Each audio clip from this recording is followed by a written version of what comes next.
आज के क्लास में हम लोग बेसिक ज्योमेट्री की बात करेंगे, जिसको आप ज्यामिति रेखागणित भी कह सकते हैं।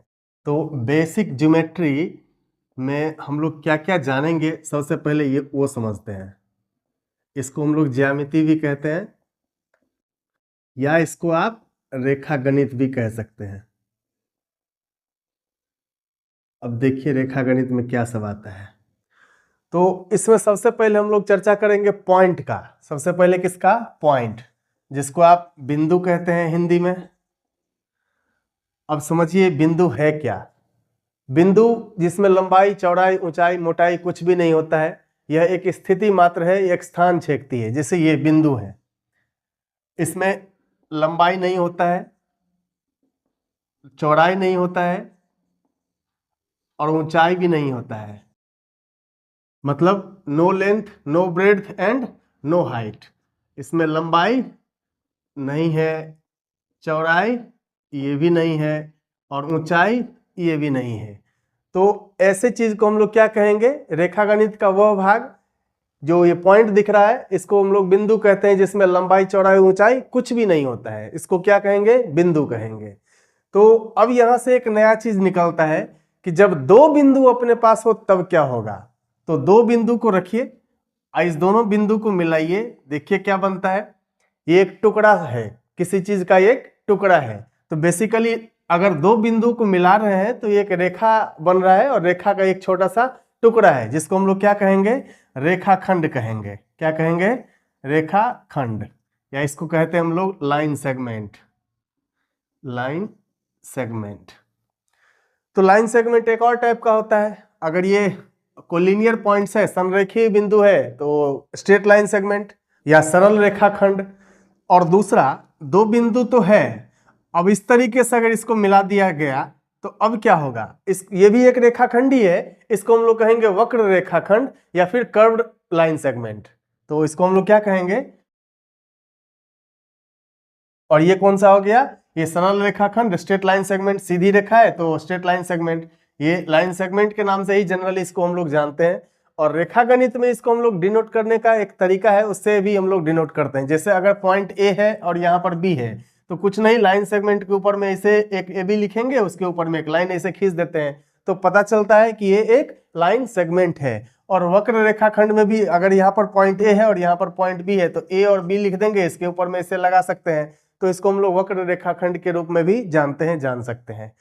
अब यहां से एक नया चीज निकलता है कि दो बिंदु को ज्वाइन करने वाला जो पार्ट है उसको हम लोग क्या कहें? लाइन सेगमेंट कहें, रेखाखंड कहें। अगर दोनों बिंदु को दोनों तरफ बढ़ा देंगे तो क्या होगा? कहने का मतलब ये है कि यही दोनों बिंदु यहाँ पर ज्वाइंट है। फिर से फिगर बना लेते हैं। अगर दो बिंदु ज्वाइंट है और इस तरीके से इसको ज्वाइन कर दिए, तो यूक्लिड्स ज्योमेट्री के आधार पर हम लोग एक चीज तो जानते ही है कि इस दो बिंदु को हम लोग अनंत तक दोनों ही दिशाओं में बढ़ा सकते हैं। अच्छा, इसको रेखाखंड ही नहीं, एक और चीज हम लोग कहते हैं टर्मिनेटेड लाइन। इसको हम लोग टर्मिनेटेड लाइन भी कहते हैं, ये याद रख लीजिएगा, टर्मिनेटेड लाइन। इसका भी मतलब रेखाखंड ही होता है। तो यूक्लिड्स ज्योमेट्री में ये बताया गया है कि terminated line can be produced इंडेफिनिटली on both sides. मतलब एक रेखाखंड को दोनों ही दिशाओं में हम अनंत तक बढ़ा सकते हैं। अब देखिए, दोनों ही दिशाओं में अनंत तक बढ़ाएंगे तो क्या होगा? दोनों दिशाओं में अनंत तक बढ़ाएंगे तो कहां तक ये दोनों जाएगा इसका कोई जानकारी नहीं है, लेकिन बढ़ा सकते हैं ये जानकारी है। तो इसको हम लोग कहेंगे रेखा। इसको हम लोग क्या कहेंगे? रेखा। तो रेखा का डिफिनीशन क्या मिला कि अनंत से आए और अनंत तक जाए, जिसका और छोर कुछ पता नहीं हो, जो कहां से आएगा और कहां तक जाएगा इसकी कोई जानकारी नहीं है, इसको हम लोग क्या कहेंगे? रेखा। दोनों ही दिशाओं में देखिए यहाँ पर तीर लगा हुआ है, एरो का सिंबल है, जबकि रेखाखंड में ऐसा नहीं है। तो एरो का सिंबल ये शो कर रहा है कि इसको हम लोग किसी भी दिशा में कहीं भी कितना भी दूर तक लेकर के जा सकते हैं। उसको क्या कहेंगे? हम लोग रेखा कहेंगे। रेखा बहुत सारे प्रकार के होते हैं, जिसमें से कुछ रेखाओं का प्रकार अभी हम लोग डिस्कस करने वाले हैं। लेकिन उससे पहले यह समझें कि रेखा बनता कैसे है। जैसे एक बिंदु अपने पास है तो इसमें लंबाई, चौड़ाई, ऊंचाई कुछ भी नहीं है। दो बिंदु को जोड़ दिए तो रेखाखंड बन गया, या सरल रेखाखंड या वक्र रेखाखंड। इसको आप लाइन सेगमेंट कहें या कर्व्ड लाइन सेगमेंट कहें। अब दो बिंदु को ज्वाइन करने वाला जो रेखाखंड था उसको दोनों ही दिशाओं में आगे तक बढ़ा दिए, इसको हम लोग रेखा कहें। दूसरे तरीके से आप ये भी कह सकते हैं कि कलेक्शन ऑफ पॉइंट्स, पॉइंट के कलेक्शन से, जब पॉइंट को हम लोग संग्रह करते हैं, इकट्ठा करते हैं, तो उससे रेखा बन सकता है या बनता है। अब देखिए दो तरीके से हम लोग पॉइंट को कलेक्ट करेंगे। अब यहाँ पर बहुत सारा बिंदु है, इस बिंदु को कलेक्ट करते हैं, देखते हैं क्या बनता है। बहुत सारे बिंदुओं को हमने कलेक्ट करना शुरू कर दिया। अगर ये संरेखीय है और कहां से बिंदु आ रहा है और कहां तक जा रहा है इसका कोई जानकारी नहीं है, इस सारे बिंदुओं को अगर हम लोग ज्वाइन करेंगे तो एक रेखा मिलेगा जो दोनों ही दिशाओं में जा रहा है। रेखा का एक प्रकार और भी है जो इस तरीके से भी हम लोग बना सकते हैं इसको, जैसे यहाँ पर बिंदु एक संरेखीय नहीं है, ये असंरेखीय है, तो इसको अगर हम लोग ऐसे ज्वाइन करेंगे, मिला देंगे, तो ये भी एक रेखा मिलेगा। कहां से आएगा और कहां तक जाएगा इसकी कोई जानकारी नहीं है। इसको हम लोग कहेंगे वक्र रेखा। कैसी रेखा कहेंगे? वक्र रेखा कहेंगे, या इसको हम लोग कहते हैं कर्व्ड लाइन। Curved line. अगर ये संरेखीय है, कोलिनियर पॉइंट्स है, तो इसको हम लोग कहेंगे स्ट्रेट लाइन। स्ट्रेट लाइन कहने का मतलब ये सरल रेखा और ये वक्र रेखा। सीधी रेखा भी इसको कह सकते हैं, सीधी रेखा। और इसको कैसी रेखा कहेंगे? वक्र रेखा कहेंगे, इसको कहेंगे वक्र रेखा।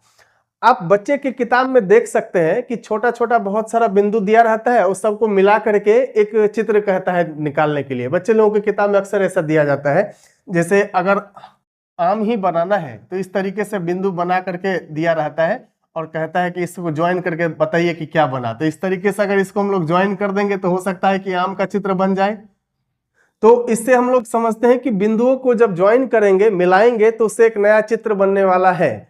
तो चित्र जब बनेगा तो निश्चित रूप से वहां पर कुछ ना कुछ लाइन है, वो सरल रेखा हो चाहे वक्र रेखा हो, दोनों में से कोई तो एक जरूर होगा। तो कोई एक अगर जरूर होगा तो यहां से हम लोग डिफाइन कर सकते हैं कि बिंदुओं के कलेक्शन से रेखा आता है। और यूक्लिड्स ज्योमेट्री के अकॉर्डिंग अगर देखा जाए तो दो बिंदुओं को कलेक्ट करने से जो रेखाखंड मिला था, इस रेखाखंड को, इस टर्मिनेटर लाइन को दोनों ही दिशाओं में हम लोग अनंत तक बढ़ा सकते हैं, जिसको हम लोग क्या कहेंगे? रेखा कहेंगे। अब रेखा के प्रकार की बात किए थे, बहुत सारा प्रकार है, तो उसमें से कुछ प्रकार को अभी हम लोग देखने वाले हैं। अब दो रेखा तो अपने लोगों को यहीं से मिल गया, एक सरल रेखा सीधी रेखा स्ट्रेट लाइन, और दूसरा कर्व्ड लाइन जिसको हम लोग वक्र रेखा के नाम से जाने।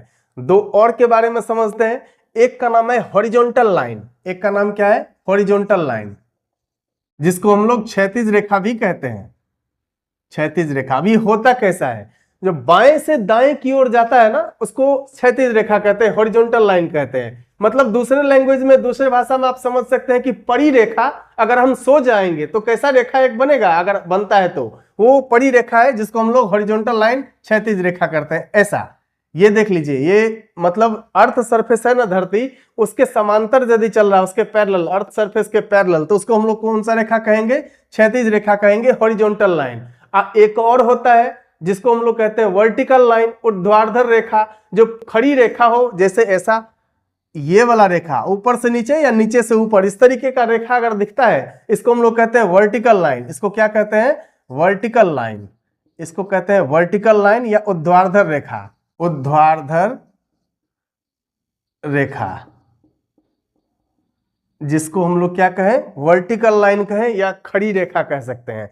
ये हॉरिजॉन्टल लाइन क्षैतिज रेखा जो पड़ी हो, और वर्टिकल लाइन ऊर्ध्वाधर रेखा जो खड़ी हो। तो चार रेखा तो हम लोग अभी देख लिए, जैसे सीधी रेखा स्ट्रेट लाइन या कर्व्ड लाइन वक्र रेखा, इधर हॉरिजॉन्टल लाइन क्षैतिज रेखा, इधर वर्टिकल लाइन ऊर्ध्वाधर रेखा। और भी बहुत सारे प्रकार के रेखाएं हैं, जैसे स्पर्श रेखा हो गया, समांतर रेखा हो गया, और भी बहुत सारे हैं, उसको हम लोग अगले क्लास में देखेंगे। तो तत्काल तो ये आधारभूत जो था, बेसिक था रेखा का, उसके बारे में हम लोग जानकारी इकट्ठा किए। अब रेखा में क्या था कि कहीं से आएगा और कहीं तक जाएगा, तो इसमें तो हम लोग कह सकते हैं कि ये रेखा है। लेकिन जब दो बिंदु को डिफाइन कर दिए, दो पॉइंट को डिफाइन कर दिए, तो इसको हम लोग रेखाखंड कहे थे। जब एक ही बिंदु अपने पास हो और कहीं तक चले जाए दूसरा बिंदु, तो उसको हम लोग क्या कहेंगे? एक सिरा स्थित हो और दूसरा सिरा कहां से आ रहा है या कहां तक जा रहा है इसकी कोई जानकारी नहीं है, उसको हम लोग क्या कहेंगे? तो अब समझिए बात को, एक बिंदु निश्चित है और दूसरा बिंदु कहां जा रहा है, दूसरा इसका जो सिरा है, दूसरा एंड पॉइंट कहां जा रहा है, इसको हम लोग क्या कहेंगे? इसको हम लोग कहते हैं किरण, जिसमें से एक बिंदु निश्चित है, ये पता है, और दूसरा कहां तक जा रहा है इसकी कोई जानकारी नहीं है, तो इसको हम लोग कहते हैं किरण। तो किरण के लिए हम लोग बेसिकली डिफाइन करते हैं it has one and point, it has one and point, मतलब एक निश्चित बिंदु है इसका। अब यहां से देखिए पॉइंट की बात किए थे तो इसका भी एक ही पॉइंट है। अब पॉइंट को आप ऐसे भी समझ सकते हैं जैसे पेन का नीब हो गया, अपने पास पेन है, इसका जो नीब है ये, इसको हम लोग पॉइंट कहेंगे। और ये किरण बनता है जिसका एक पॉइंट निश्चित है, फिक्स है, और दूसरा कहां तक जाएगा कोई जानकारी नहीं है, तो इसको हम लोग क्या कहेंगे, किरण कहेंगे। अब जैसे कहते हैं पढ़ते हैं सूर्य की किरण, तो सूर्य की किरण, सूर्य तो एक जगह स्थित है, तो एक निश्चित बिंदु है और उसकी किरणें हमारे तक पहुंच रही है, इसको हम लोग कहते हैं किरण। तो ये तो निकल गया किरण। अब दो किरणें जब एक ही बिंदु से निकले तब क्या कहेंगे, तो दो किरणें जब एक ही बिंदु से निकलेगा तो वहां पर हम लोग कोण बनाते हैं। अब समझते हैं कैसे। अब देखिए किरण, जैसे इसमें एक बिंदु निश्चित होता है, फिक्स होता है, और दूसरा कहां तक जाएगा इसकी कोई जानकारी नहीं है, इसको हम लोग कहे थे रे। अब रे के कारण हम लोग बनाते हैं एंगल, जिसको हम लोग कोण कहते हैं। क्या बनाएंगे, एंगल, जिसको हम लोग क्या कहेंगे, कोण कहेंगे। अब समझिए बात को कि एक रे है तो एक बिंदु निश्चित है, दूसरा कहां तक जाएगा कोई जानकारी नहीं है, लेकिन दो किरणें जब आपस में मिले तब उसको हम लोग क्या कहेंगे। अब दो किरण जब एक ही बिंदु से स्टार्ट हो या एक ही जगह पर आकर के खत्म हो जाए तब उस दोनों के बीच का जो माप होता है ना, उसको कोण कहते हैं। एग्जाम्पल के रूप में आप ऐसे देख लीजिए, चित्र के माध्यम से समझिए। अब ये भी एक किरण है और ये भी एक किरण है, दोनों रेज हैं, इस दोनों के बीच में जो इसका माप है ना, इसको हम लोग क्या कहेंगे, कोण कहेंगे। इसी को हम लोग कहते हैं कोण। दूसरे तरीके से आप समझिए कि जब कोई रेखा अपने एक सिरे को निश्चित रख करके, स्थिर रख करके घूमते हुए जब अपने स्थिति में परिवर्तन करती है ना, तब उसके परिक्रमण के माप को कहते हैं कोण, एंगल कहते हैं। मतलब एक लाइन है, जब अपने एक एंड पॉइंट को फिक्स रख दे और एक एंड पॉइंट जब फिक्स रहेगा और ये मूव करेगा, ये क्या करेगा, मूव करेगा, ये रोटेट करेगा, तो रोटेशन के ड्यूरेशन में ये जो मूव कर रहा है तो इसका एक सिरा तो निश्चित है, एक एंड पॉइंट इसका फिक्स है। अब जब ये घूम रहा है, रोटेट कर रहा है, तो उस समय में अपने स्थिति में परिवर्तन ला रहा है, अपने पोजीशन में चेंज कर रहा है। अब जैसे कुछ अभी यहां था, कुछ समय के बाद हो सकता है यहां हो जाए, कुछ समय के बाद हो सकता है यहां हो जाए, तो अपने स्थिति में क्या कर रहा है, अपने पोजीशन में चेंज कर रहा है। तब जो ये इसके बीच का परिक्रमण हो रहा है, ये घूम रहा है, इसके बीच के मेजर को, इसके बीच के जो माप है ना, परिक्रमण के माप, इसी को हम लोग कहते हैं कोण। तो और समझिए, जैसे घड़ी है, घड़ी तो देखे ही होंगे, इधर 12, इधर 6, इधर 3, इधर 9। अब यहाँ पर कोई एक फिक्स बिंदु है, फिक्स बिंदु से अगर यहाँ पर घंटा, मिनट और सेकंड की सुई होती है, जब अपने एक एंड को फिक्स रखता है और दूसरा एंड पॉइंट इसके चारों ओर चक्कर लगाता है, तो अब जो परिक्रमण कर रहा है, घूम रहा है चारों ओर, तो इसके बीच का किसी एक बिंदु को तो निश्चित रखेंगे, एक लाइन को, और दूसरा जैसे यहीं तक पहुंच गया तो इसके बीच का जो मेजर होगा, इसको हम लोग क्या कहेंगे, कोण कहेंगे। ऐसे ही कुछ समय के बाद ये यहां पहुंच गया तो इस दोनों के बीच का जो मेजर यहां पर होगा, इसको हम लोग क्या कहेंगे, कोण कहेंगे, एंगल कहेंगे। तो और एंगल भी बहुत सारे टाइप का होता है, वेरियस टाइप का एंगल होता है, उसकी जानकारी भी हम लोग अगले क्लास में लेंगे। तो अभी तो तत्काल हम लोग 3-4 चीज देखे। जैसे सबसे पहले देखे पॉइंट, जिसको हम लोग बिंदु कहे थे। उसके बाद देखे लाइन सेगमेंट, रेखाखंड, रेखाखंड जिसको हम लोग क्या कहे थे, लाइन सेगमेंट कहे थे। इसके बाद देखे थे रेखा, जिसको हम लोग क्या कहे थे, लाइन कहे थे। और लाइन बहुत सारे टाइप का था, 4 टाइप का बेसिकली हम लोग देखे। सबसे पहले देखे स्ट्रेट लाइन, जिसको हम लोग सरल रेखा या सीधी रेखा कहते हैं, सीधी रेखा। दूसरा देखे थे कर्व्ड लाइन,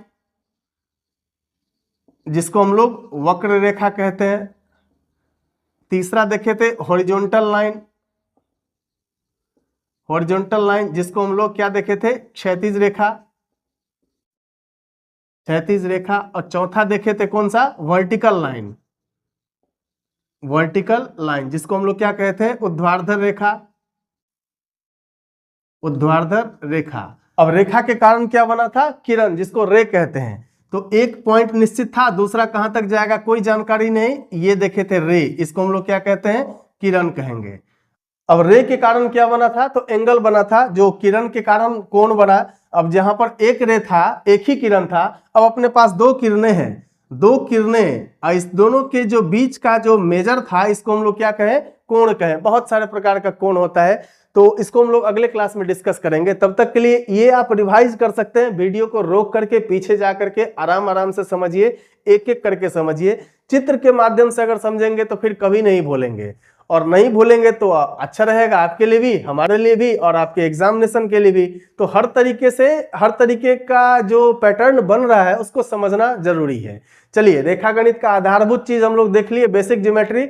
अगले क्लास में इसके कारण जो अलग अलग चीज बनता है, जैसे रेखा का बहुत सारा प्रकार है और कोण का भी बहुत सारा प्रकार है, उसको लेकर के आएंगे। फॉलो और सब्सक्राइब करना ना भूलिएगा। तब तक के लिए बहुत बहुत धन्यवाद। अगर आप शेयर कर देते हैं तो और अच्छा लगता है।